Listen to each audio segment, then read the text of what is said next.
We were both in corporate America, my husband and I, and we were like, gotta get out of this. Like, we just can't handle it.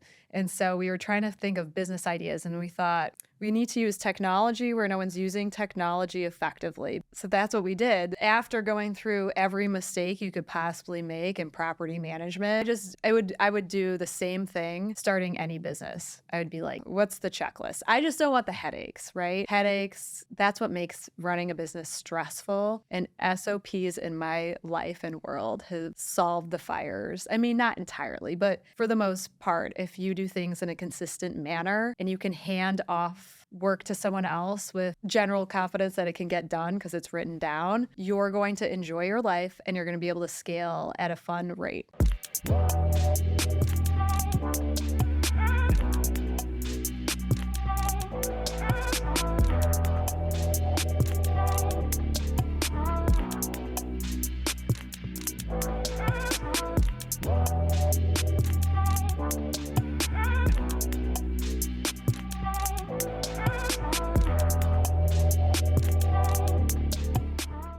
Welcome to another episode of the Profitable Property Management Podcast. I'm your host, Jordan Muela, already talking with Gwenn. Gwenn, thanks for coming on the show. Thank you for having me. Yeah. What a treat. I'm excited to hear a little bit about what you've been up to. As usual, all the good stuff was coming out before we hit record, so we just kind of have to actually start filming right Okay, now. let's do it. So let's jump in. You and I have known each other for a while. You have a background in property management. How long was your run with your management business? 16 years. 16 years, and then you sold, what, 2 years ago? 3 years ago? Yeah, 2 years ago. Okay, great. And now you're full-time focused on what?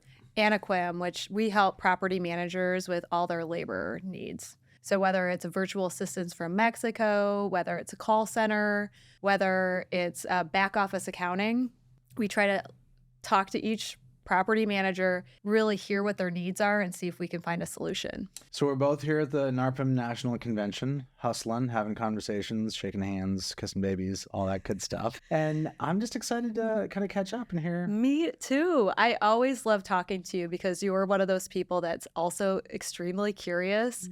And I love picking your brain about what the latest thing that you've learned, your takeaway, where life's taken you. That's why I love talking to you. Yeah, well, I appreciate that. Right back at you. So your journey has included a couple of different businesses now, but you've focused on the same end consumer, and you're pretty embedded in the community, as am I, which I really enjoy. I've reflected on being vertically focused. Outside the industry, there's a term of like vertical SaaS, which is just another way of saying focusing on one specific industry instead of serving 50 different industries. And I really like it. I'm into it. I like going deep in relationships, being able to help people from a number of different dimensions. What do you love about this industry in particular? I love this industry because I love the people in it. A lot of people came into this industry maybe accidentally in some way, and it has the true hustle that makes, it's like the ultimate American business, right?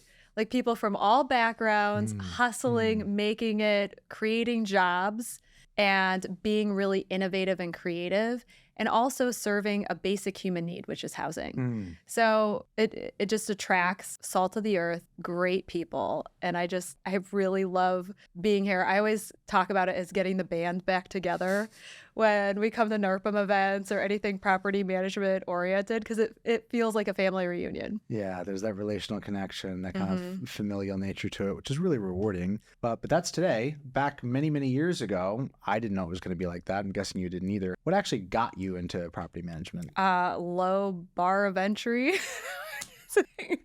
We just knew, okay, so this is the honest story. We were both in corporate America, my husband and I, and we were like, gotta get out of this. Like, we just can't handle it. And so we were trying to think of business ideas, and we thought we need to use technology where no one's using technology effectively, because at the time people were on, like spreadsheets and everything. There was no Post-it notes. software. Yeah, Post-it notes. You get like something paper clipped together in the mail about how your building was doing. We wanted to be I think the industry has totally changed. So this is no reflection of the community now, but in the past it had kind of a used car, landlord feel. So one of our things was like, take a shady industry and don't be shady. And then we needed like no money to enter it. So that's what we did. He had my husband, before we got married, had some properties in Omaha. We couldn't find a property manager that was using technology. We saw some shady practices being done in the area. We thought, let's move home close to your family to Omaha, Nebraska, and let's do this. So my husband got the broker's license. He was at the time, was the fastest one to get their broker's license, like in Nebraska history. And we just hung up our shingle and we're like, if it has a roof, we'll take it. So it had these flashing lights that made it look attractive. And no, it was just like, I don't know. We made every mistake that you could possibly make. We learned from them. We iterated. We got software. We were completely transparent. And, it worked out. What type of corporate gigs did you and Jeremy have? So I worked in healthcare IT, and he was in transportation logistics. And then when we got started, we didn't have any money. So I worked as a pharma rep to pay the bills while we started the business, and then we flipped houses on the weekends. Got it. Okay. What did you feel like you ported out of your previous career into property management? Well, just the technology piece. I mean, we just sucked everything out of the softwares that were available at the time and made sure that we were doing tech like the best that you could at any point in time. And that was our main focus. And then that allowed us to just be fully transparent, because at the time when everything was on paper, some of the people in our local area were like saying they would replace the toilet, not replace the toilet. There's no receipts. And so those kinds of things made us stand out in our local community at the time. It was just a different industry back then. What's the population of Omaha? Right now, it's like 800,000, I think. Maybe we're at 1 million at this point. How large were you guys before you sold? I think we were at 1,500 units. Were you I assume one of the larger companies in your market? Yes. Got it. Okay, so how did you get it off the ground? Like first couple hundred units, what did you do? Scrap? Oh, gosh. At the time, we had some of our own units, and then there was like a landlording organization. We got one of those guys to give us his units. And then there was somebody that was taking advantage of a lot of people. And so I think we just did a mailer, and we weren't. Are you being taken advantage of? We weren't targeting anybody, but we just got like a huge response. Off a mailer? Off of a mailer. I mean, this is 16 years ago. Wow. And we're in the Midwest, so things might be a little bit, slower there. But this mailer went crazy, and then we got a reputation, and people really liked the technology forward approach, and it took off. And how did you and Jeremy delegate responsibilities in the business? Who did what? So he mostly did, because I was paying the bills. For the first 2 years, our rule with one another is that businesses had to make money within 18 months or you got to wrap it up. So I think in 18 months he made his first paycheck, but I had to pay the rent with my corporate job. And then I really worked hard on flipping houses also. So he really was the brains behind the beginning of it. But then I came back into the picture and did quality control. And so then the quality control really kind of got things, I think, in order. And I was more like the project manager. I'd read a book and like implement it into the system. And so then we really worked as a team. Was it more getting sick of corporate, or was there like an early desire from you guys to be entrepreneurs? I think there was an early desire for us to own our own businesses. We weren't motivated in the way that we knew we were capable of being motivated when we were working for other people. So like you knew you had the goods, but you also knew it wasn't being called out of you in that environment? Yes. Well, I don't know if I knew I had anything. Like, I mean, you just knew you didn't want to work for someone else? I just knew. Yeah, I don't think Jeremy and I had like this, I don't know. It's not like anyone in our lives were like, you're amazing. You're going to really be somebody when you grow up.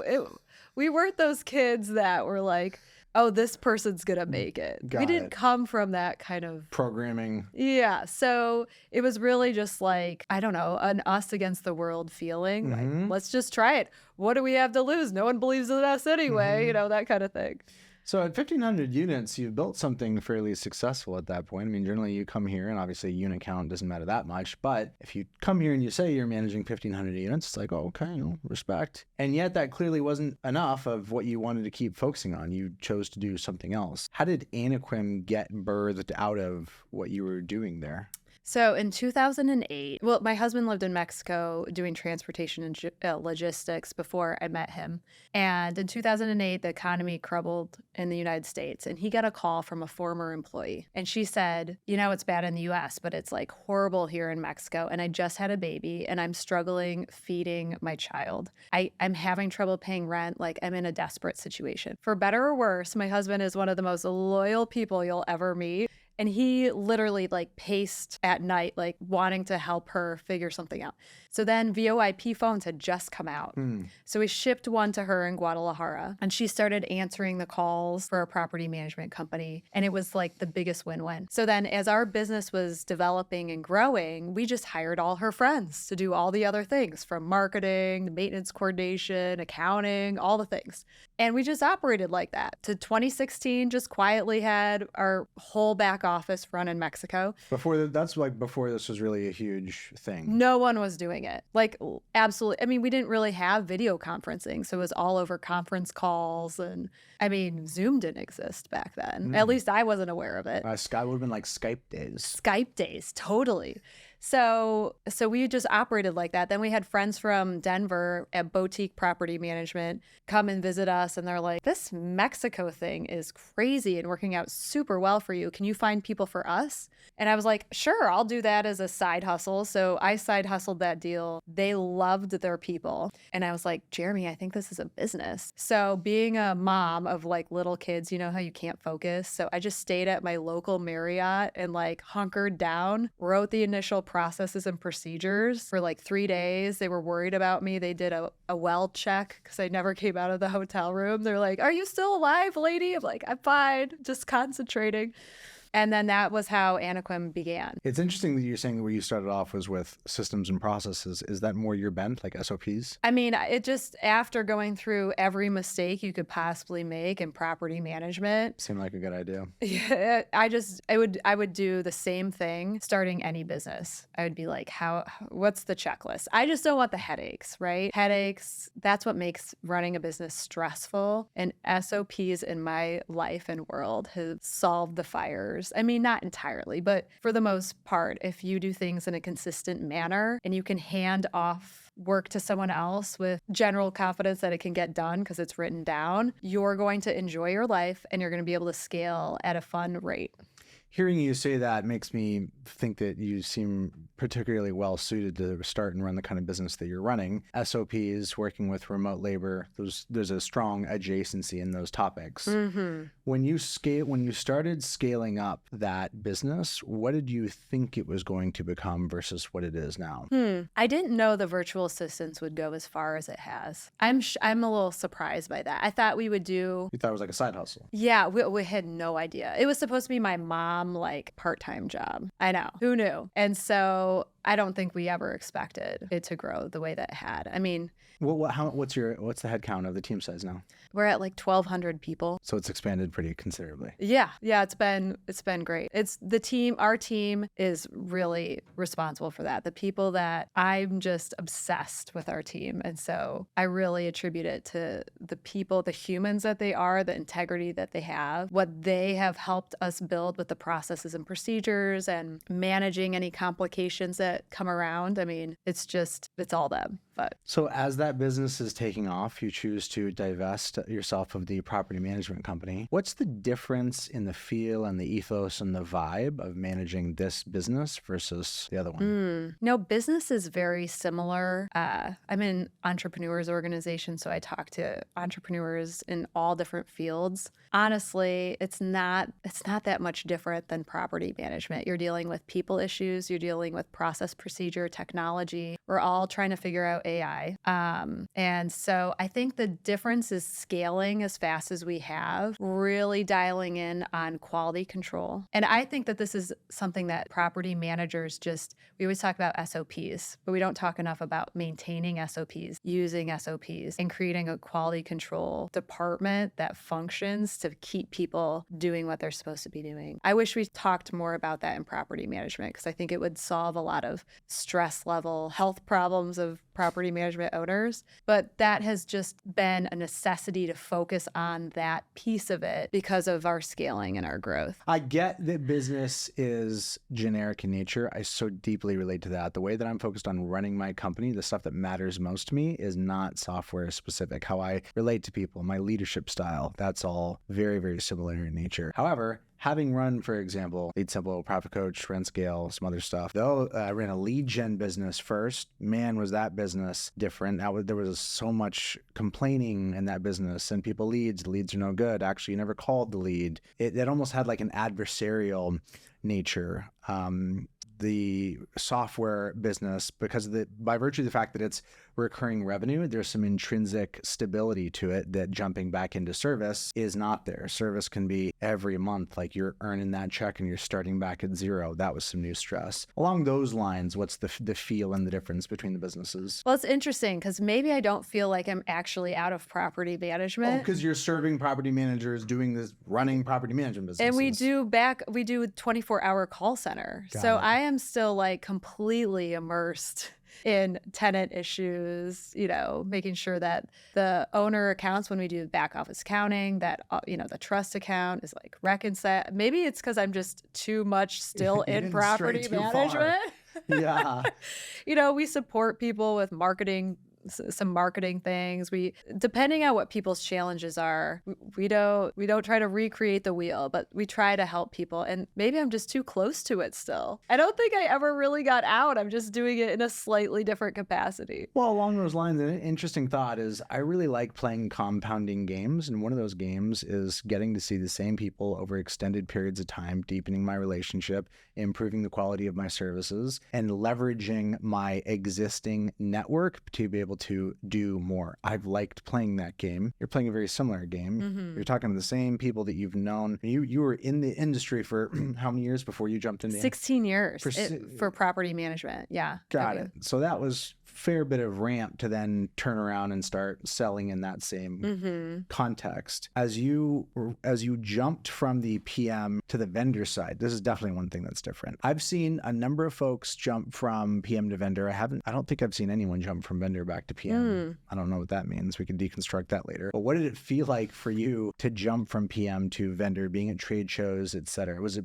pretty natural, or was there any felt difference in being on the other side of the table? Interesting. At the very beginning, since our company was so little, I think my sales strategy was very unique. I wore really bright colored dresses. This was literally how we got started as a vendor. And then I'd go to the biggest conferences I could find. I think it was mostly NARPM National. And I would ask a question in the general session and just say, hey, I get virtual assistants from Mexico. And then people would find the dress later and they'd be like, can you find me a virtual assistant from Mexico? And I would get tons of leads without spending any money as long as I made Scrappy. back. Right? Scrappy. I am from Detroit. I love it. So because we started so small and so organically and in this micro sales pitch, we didn't even have a website for the first 2 years of this business. It was just complete organic growth. Then I think as we really got into serving and being vendors, it was such a iterative process and such an interesting migration that it almost felt like it wasn't any dramatic change. It was just a progressive shift, if that makes sense. Yeah. So, now the main thing is you just want your friends to be happy, right? You just want to make sure that when you see your friends, they're happy with the service. And so there might just be an added stress of being is your business growing? Are you happy with the service? How are things? Have you run into any challenges? And before I was a vendor, there wasn't that added stress because we were all just playing our own game and just learning from one another. So, you just want people to be happy. Yeah, you're going to keep seeing them over and over again. Yeah. That'd be ideal. And they're your friends. So you want to make sure that you serve them them and did right by them. How has the category shifted over time? I feel like there are so many more Oh, vendors. it's been really different. Yeah. So when we started, it was maybe us and one or two other players, and now there are several different players. So the category has absolutely changed. I make up there's like 15 plus. There, in some iterations, Some iterations. But when somebody goes on Facebook and says, I'm thinking about hiring a VA, yeah. I mean, I tell you, it's like a bloodbath of like 30 people saying, oh, this one, et cetera. And obviously there's clear differentiation if you actually look into it. But from a distance, there's a lot of people doing something that looks somewhere like it. So what is the nuance beyond just VA? What is like the actual segmented nuance in the category? There are some segments. So there's like, all of our employees are legally employed in Mexico. And so we're a legal entity down there, which means that we can attract top talent because, we can advertise in all the ways that you'd want to advertise for legitimate jobs. We compete with HP, with Netflix for top talent. We really care about our Glassdoor ranking. And so when you're a real business in the country that you're operating in, there are just some differences in the quality of people that you can get. Is Glassdoor actually like a real big thing in Mexico? Oh, yeah. Oh, yeah. I'm like all about the Glassdoor ranking. Okay. Yeah. And it really it informs how we operate because I have to maintain that at a high level so it can always get the top talent. So you can't run a churn number in operation. No. And also because they're legal employees, if someone fires somebody, I'm legally on the hook if they do it in a bad way. So I need it to work for both the owner and the remote. That sounds healthy. It sounds win-win. It is a win-win. So I love that aspect of it. And it has made us better over time. And I think it makes the client, it just naturally inspires the right activity. So they're the legal operators. There are some people that you just, they're more of a website, and then the operator gets the remote and they're in charge of paying them on time and that kind of thing. So the negative to that would be that if you're in an emerging market and you're working with a small player that you've never met before, you're not sure you're going to get paid. So they're going to ask for more. And the next time someone has an extra dollar, they could leave you. So there's less retention. But if you find a great person and trust is built, you can maybe get a savings and money there and it can work for you. So I think that those are kind of like the extremes. And then there are some different approaches in the middle, if that makes sense. It does make sense. I'm really curious how you think about who you choose to work with. SMB is known for many things, including being the salt of the earth. And I deeply feel that. I feel the impact of working with these people, and it gives me a lot of joy. For being real, SMB is also known for limited formal management training. Frequently organizations where leadership is somewhat underdeveloped, particularly for smaller operators that are doing everything. The idea of like reading a Jim Collins book and meditating on the best way to motivate your employees isn't really a thing. So when you're placing team members into businesses, the quality of the environment that they're going into could vary radically. How do you think about who you choose to partner with in order to supply and build the team for them?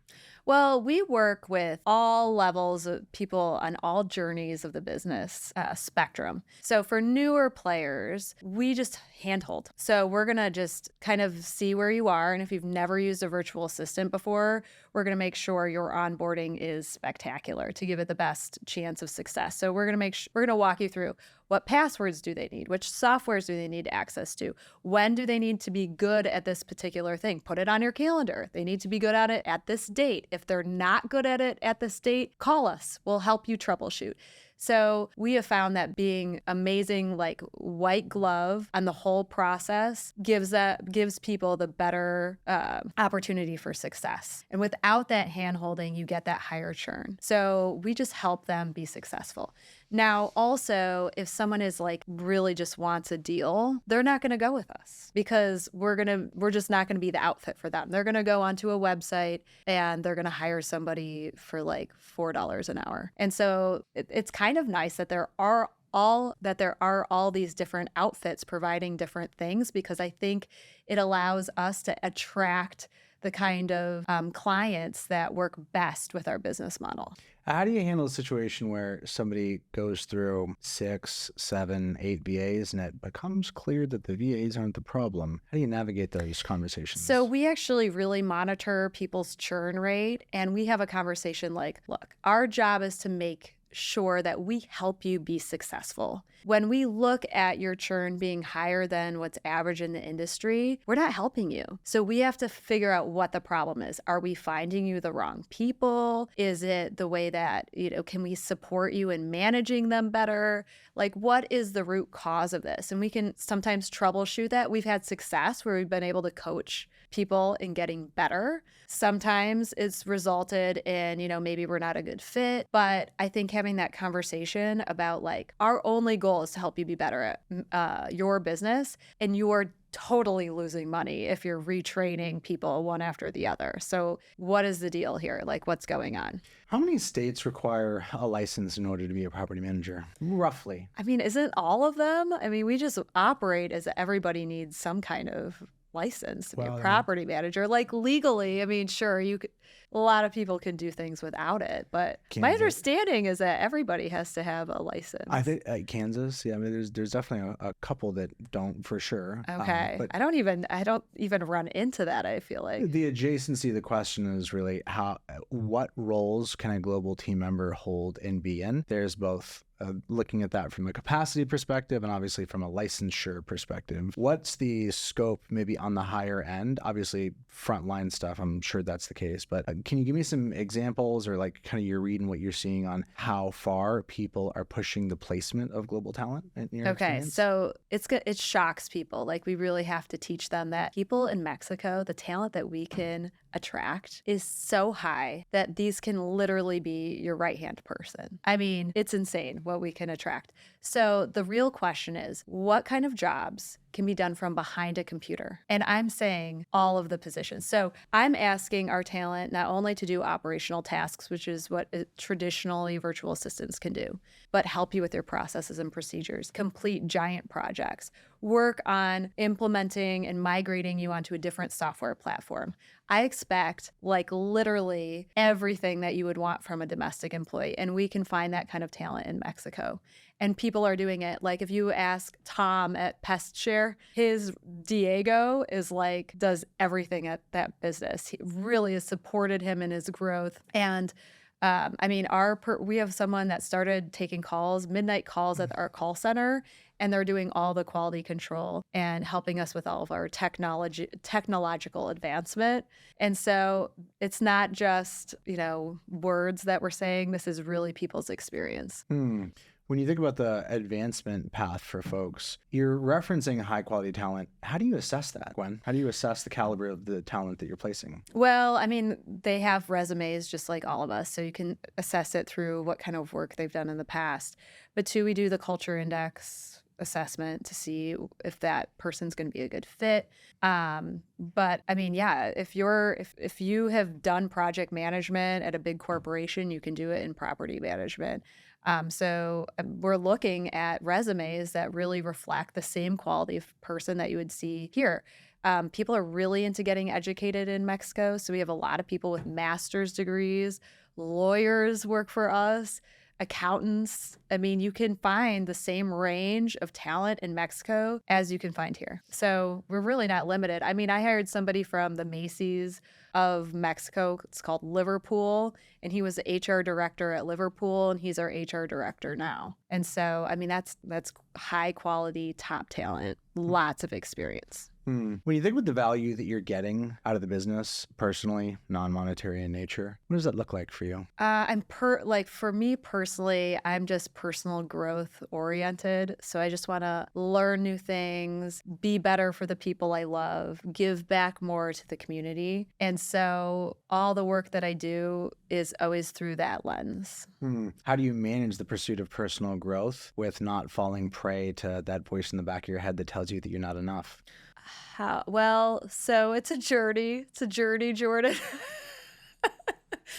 I mean, I journal write every single morning. So I wake up, I meditate, I journal write. And, I think a lot of us, when we get started in any entrepreneurial pursuit, maybe that I'm not enough was what drove us for a while. But I have already gone through that midlife crisis where that kite was going to kill me unless I figured out how to manage it. And so I had to do the digging up all the dead bodies of my past, figuring out what that looks like, and find a new way to motivate myself that's a lot healthier and allows me to lead at a higher level. Because I felt for me, I was hiring such amazing talent that I was like, ooh, I have to be better in order to inspire these people because I'm inspired by them. And if I'm not inspiring to them, if I'm not keeping up with them, this isn't going to work. And I'm not going to be able to help them get the best lives that they deserve. And so it really caused some introspection. I mean, I did some deep work. I did some really hard introspection. I did a lot of trauma therapy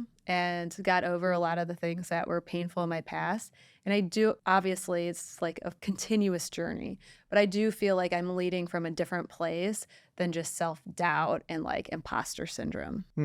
That's really interesting hearing you describe that. Would you say that that was more like being willing to look at something that you were unwilling to look at previously, or simply relating to it in a different way?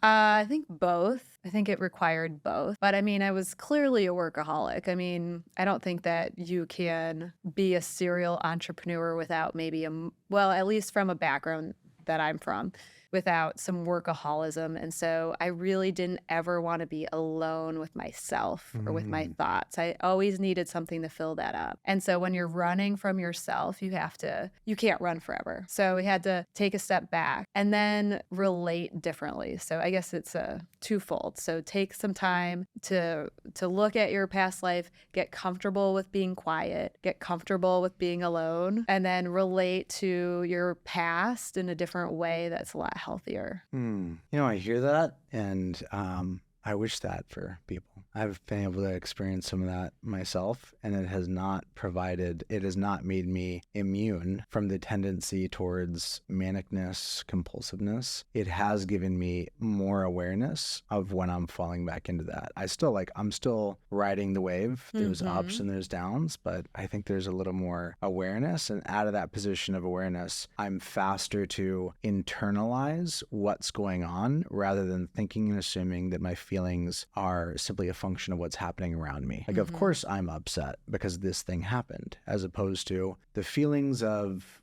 upset are self-generated. It's not one-to-one with the thing happening. Like, that came out of me, and because it came out of me, I can own it, I can look at it, I can feel it, and if I can feel it enough, I might be able to relate to it in a different way. Yes, I don't think our generation was taught to manage negative emotions. And actually, having teenage daughters has really helped me with this process, because I'm like watching them and I'm like, this is a big emotion. What would you name the emotion? It's Brene Brown over here. Yeah, on a scale from 1 to 10, there's the business. I don't think she does the scale from 1 to 10, but maybe she does. On a scale from 1 to 10, how intense is it? Where do you feel it in your body? Can we just breathe with that for a minute? And then over time, they get better at processing them. And I'm like, that only took 20 minutes. We got you from a 10 to a 2 in 20 minutes, winning. And so I do that with my kids. It's harder to do it with yourself, but I'm just trying to make sure I manage the negative emotions, not be enmeshed with it, and then handle it in a better way. Yeah. I'll go out on a limb here and say that my experience has been more women that had the capacity or the comfortability with feeling on the empathetic side, where it felt non-threatening. Whereas by contrast, I have felt, and it's probably the people I was raised by, there was more of a sense of feeling threatened by the idea of feeling the emotion. Like feeling the emotion is to give yourself over to the emotion. And if you've given yourself over to the emotion, you've lost control. Therefore, just don't feel it. Which is, man, that doesn't work. I wish it worked, I wish you could just close the closet, hammer it shut, put nails in the door, and that stuff would just stay there. My experience is that just doesn't quite work. I would agree with you. And I do feel like society has harmed men with this idea of feeling their feelings. scared of the male anger because it could be threatening, but anger is natural emotion. Women are also afraid of anger because we're taught not to have it. But I really think that this is a great moment for our kids, that they're going to relate to their emotions differently because we're handling our emotions differently. And I think that's messy and it scares people. It scares employers for sure. And I don't want to be my employees' therapist. So, I mean, there is a clear line there that for sure. But I am excited for the new conversations that we're having. And I think it's going to be a positive development over time as we get used to both men and women expressing emotion and having all the emotions in a context that isn't like super gendered. Yeah, the flip for me is to assign power to that. Like there is power in that conversation. Like I don't simply want to relate to the world as battle and war and like I'm going to dominate. But if I did, me feeling my emotions, it dramatically empowers whatever I'm trying to prosecute and the will that I'm trying to put out there. That's the flip for me, is it doesn't make me soft. It doesn't. No, I think being aware of your emotions and then once you're aware of them, once you allow them, you can control them in a way that like flows naturally instead of pushing it down, having a beer and a banana nut muffin, which is actually a Brene Brown quote from one of her videos.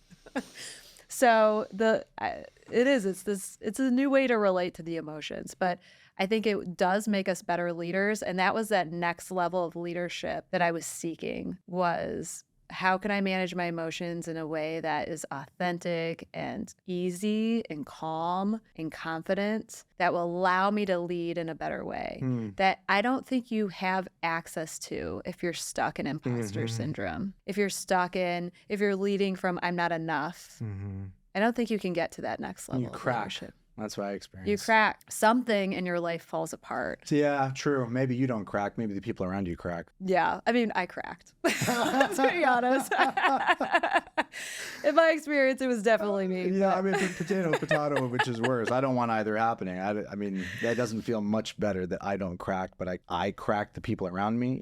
I also don't want that. I appreciate you sharing. I feel the courage, and I experience your presence as still being a stone cold killer while feeling your emotions. Yeah. I mean, isn't that the fun part? That's like where the learning is. Thanks for sharing. Thanks for being here. Oh my gosh, my pleasure. I love talking to you, Jordan. It's always an interesting conversation. Thank you. Back at ya. Total joy. Thanks a lot. Talk soon. That's it for this episode. Hope you enjoyed it. You can check out other episodes along the way. If you're watching this on YouTube, appreciate a subscribe. Any comments, I'm always here to engage. If you're listening on an audio platform, would really appreciate a review. It's a great way to help other people find out about the show.